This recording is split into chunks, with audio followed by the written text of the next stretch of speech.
This lesson is converting between radians and degrees. Let's jump down to the interactive panel, go across to number 10, converting, and press play. This is a short lesson about how to convert from degrees to radians and from radians to degrees.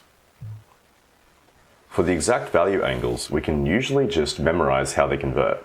For example, 30 degrees is pi on 6, 45 degrees is pi on 4, 60 degrees is pi on 3, and 90 degrees is pi on 2.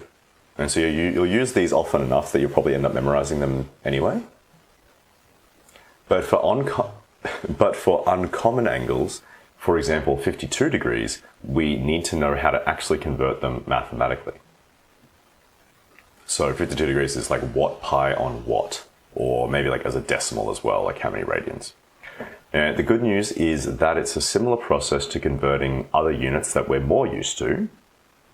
For example, to convert 2.5 kilometers into meters, we first think about how many meters are in a kilometer. So how many meters are in a kilometer? 1,000. That's right, there's 1,000 meters in a kilometer. So then we just need to decide if we multiply or divide by 1,000. That's the only tricky part. We're definitely going to use 1,000 and multiply or divide. We're going to decide which one of those two. And because we're pretty used to this conversion, it's pretty simple. We'd probably be able to decide without thinking too hard. But let's break it down so we can see the steps we're going to apply to our radians and degrees conversions.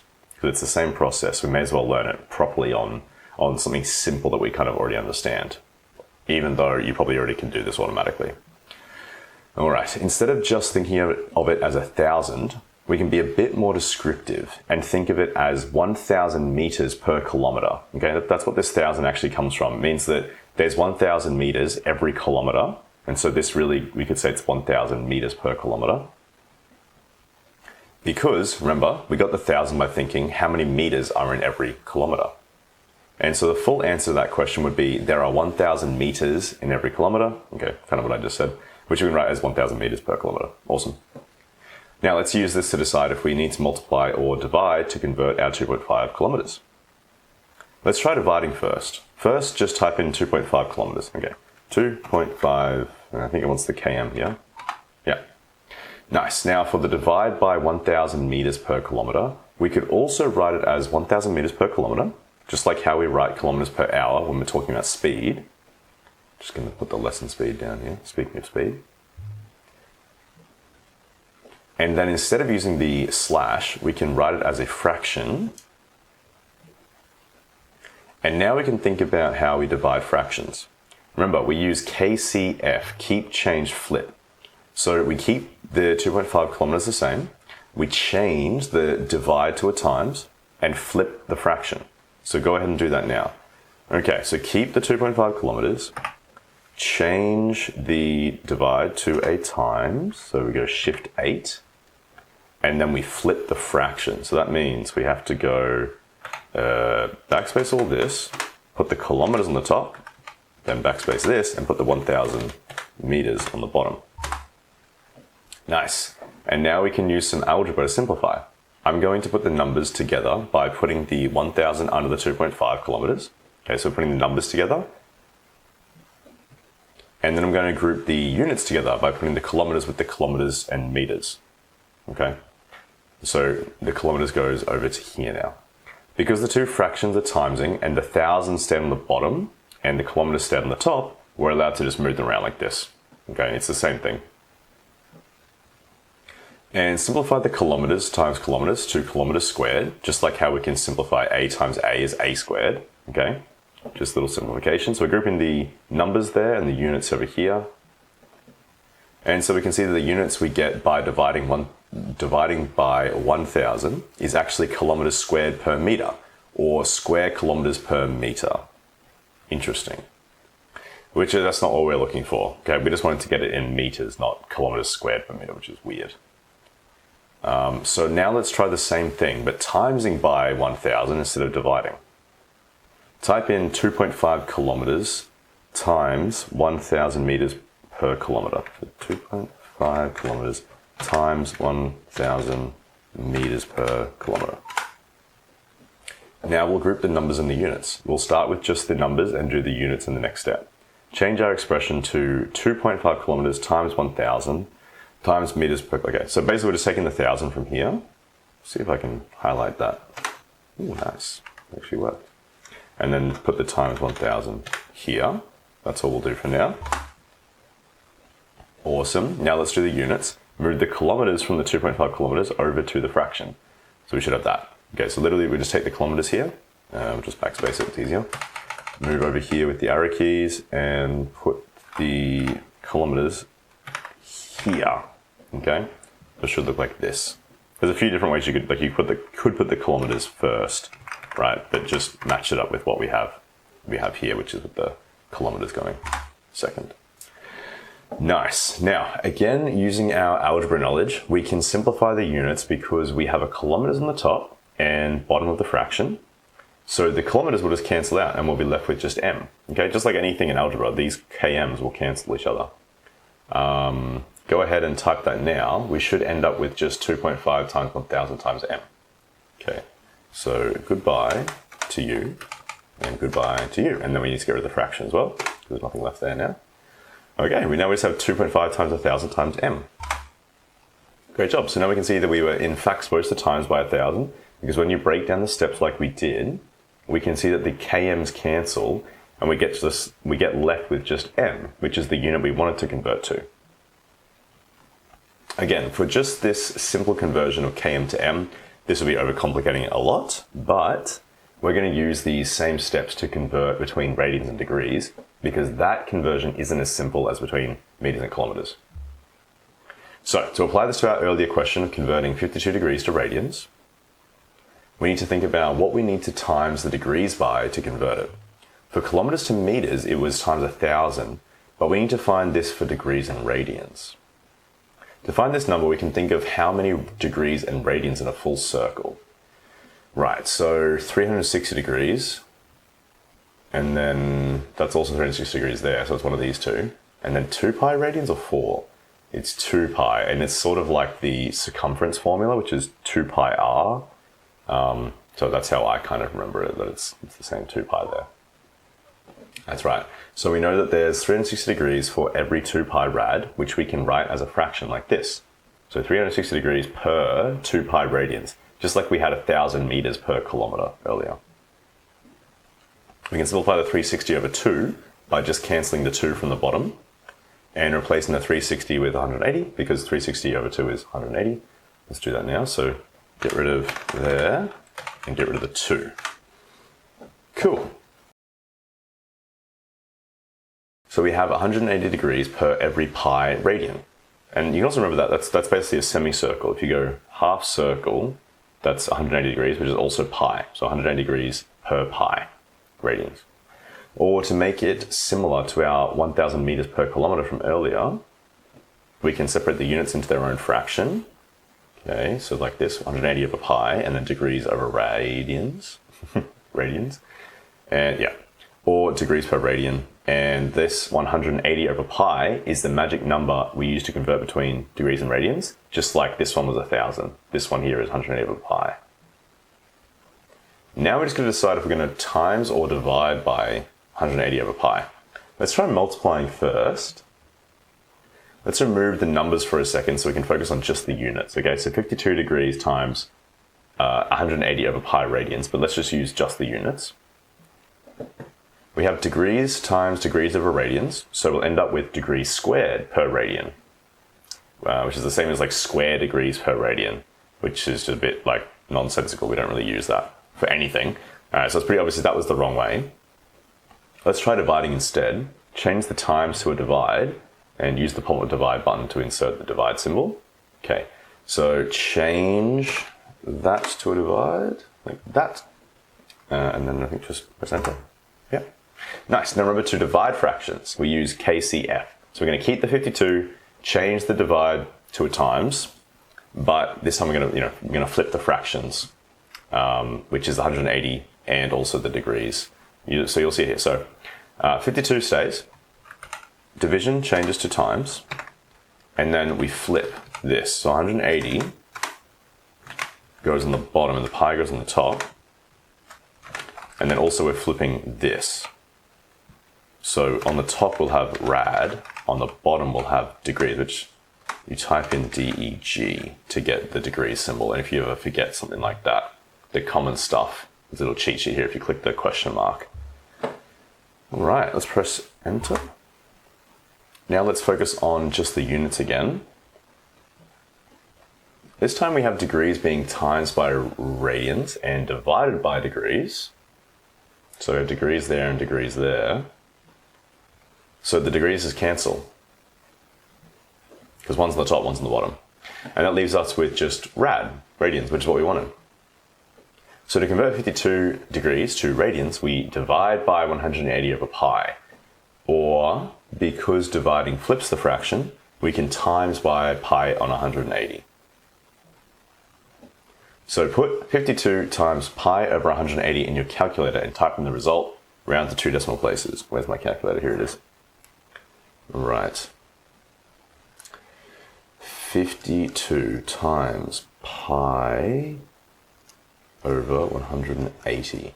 I got 0.91. Perfect.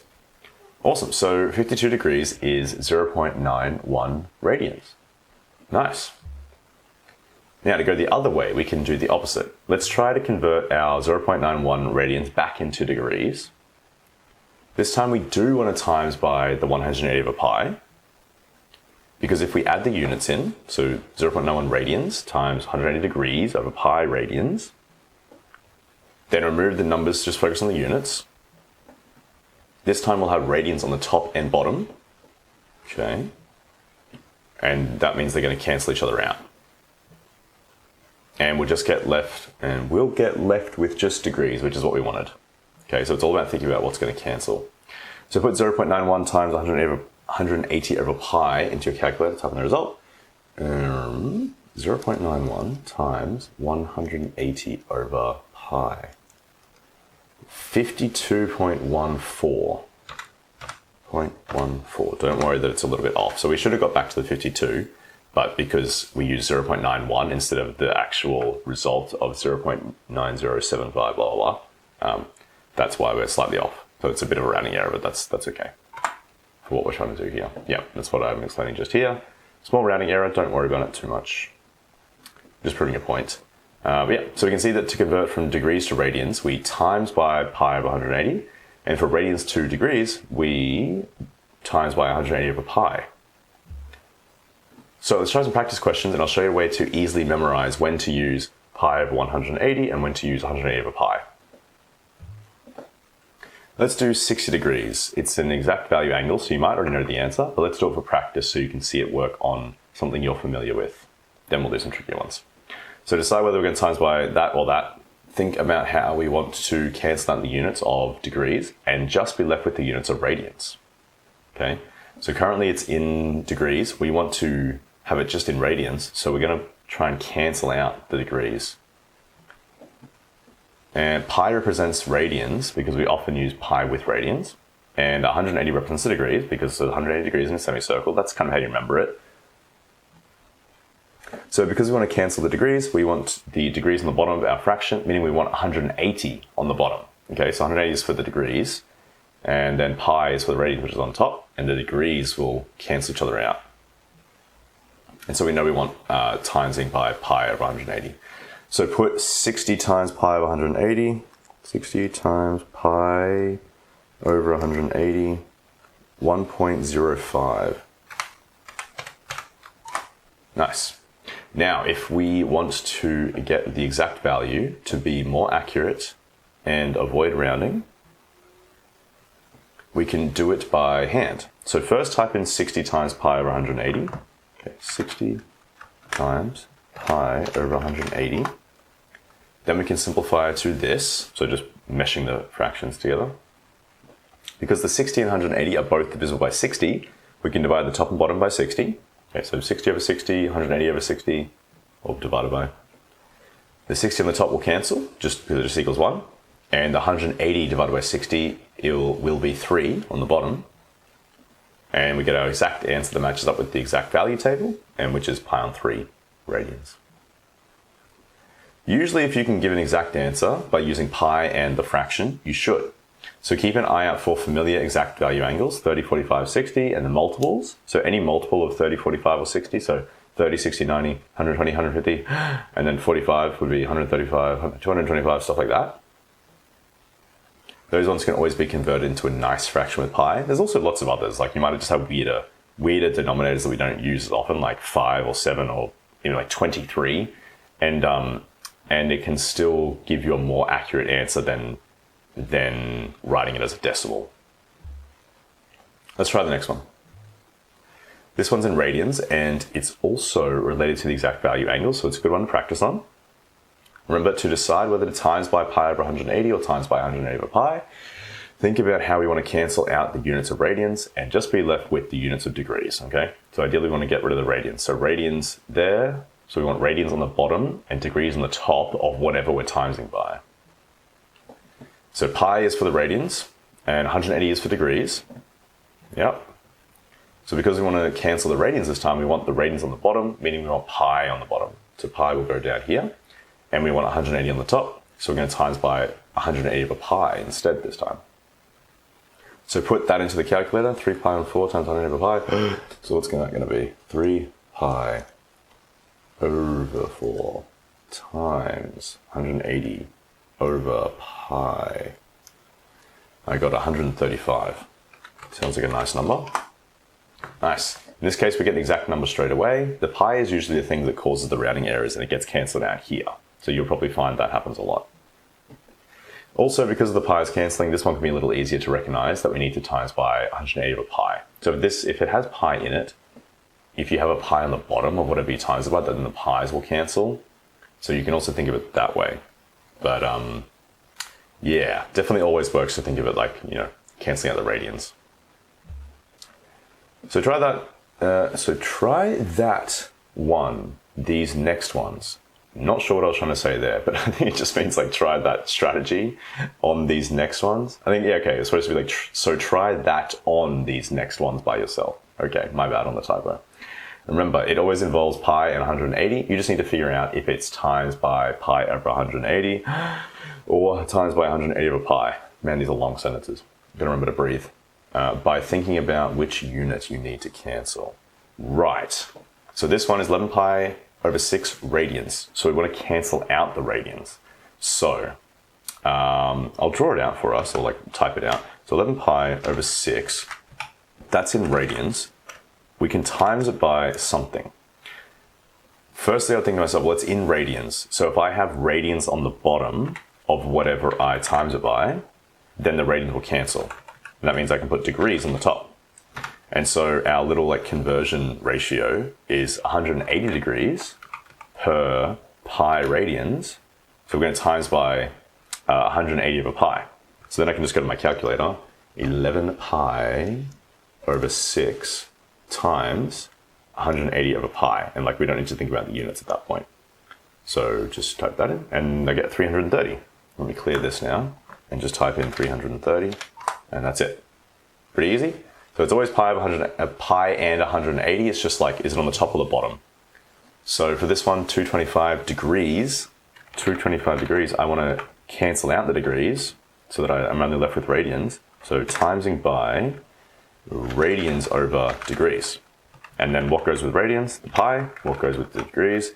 180. And so we're doing 225 times pi over 180.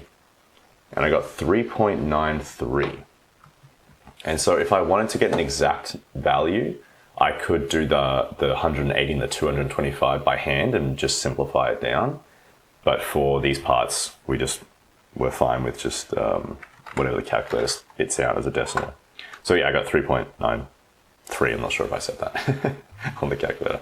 Anyways, nice. This next one's negative, but the process is exactly the same. There's just a negative symbol in the front. Nothing else changes. So 130 degrees, we want to times by, what are we timesing by? Well, we want to get rid of the degrees. So degrees will be on the bottom, which means radians will be on the top, which means pi is on the top, and 180 is on the bottom. And so we can type that in the calculator, 130 times pi over 180. I got 2.23. And again, you could do it by hand and simplify the 130 and the 180. But that's not what we're doing here. 2.27. What? Oh, I forgot the negative in front of it. There we go. Great work. Last one. This one's another negative angle, but remember the process is exactly the same. There's just a negative symbol in the front. Okay, 19 pi over 5. Don't forget the negative, Michael. Negative 19 pi over 5 radians. We want to times by. It has radians in it, and also has pi in it. And so we probably want to cancel out that, which means we'll have degrees on the top and radians on the bottom, which means we'll have pi on the bottom and 180 on the top. So, negative, don't forget the negative this time. Where is the negative? There we go. Negative 19 pi over 5 times 180 over pi equals what? Negative 684. Seems like a strange number, but let's try it. Oh, that's it. Cool. Fantastic. That's everything for this lesson. Oh, that was short. Okay. Pretty straightforward. That's all there is. That's all the lessons as well. So scroll down, do the practice questions here.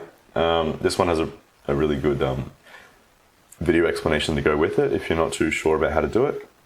When you're finished, you can tick off this lesson, and that's it for now. Maybe I'll add some stuff later, but that's all we have for now. So good stuff. Congrats on finishing the course.